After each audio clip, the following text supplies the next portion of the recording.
Well, this week's Northwoods adventure turns back the clock to 1929 as Madden's on Gull Lake celebrates its 85th anniversary. Shane Lee picks up the old clubs for a Hickory stick golf tournament. It's 1929. Time to throw on your knickers, dust off your brassy, and hit some birdies.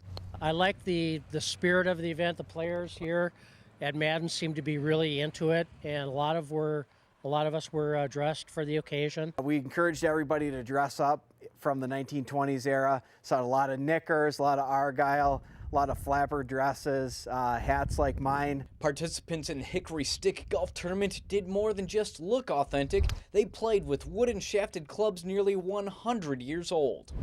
The Hickory shafts would take a little time to get used to, but it was fun. You can't be real aggressive with the old style equipment, and we found just kind of easy does it was the best result. It was fun watching people hit some very good shots, and it's just a different sound with Hickory. The golfers lose about 10 to 20% of their power with the Hickory sticks. The club heads are much smaller, lighter, and have smaller sweet spots. The biggest difference is certainly with the brassy compared to the modern day driver. By modern standards, a crush drive would be about 300 yards.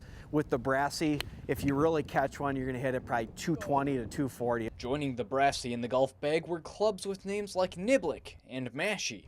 The Niblick is the modern sand wedge, and the Mashie plays like a 6 or 7 iron. We're here on hole 8, par 3, 118 yards, so I'm going to pull out my Mashie. We'll see how this thing goes. And we're off the cart path and into the sand trap.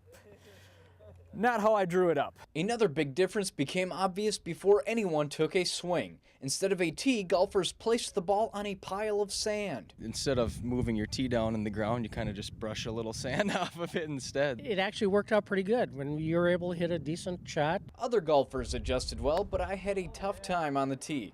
At least I made some putts and won the Best Dressed Bloke Award. Shane Lee, Lakeland News.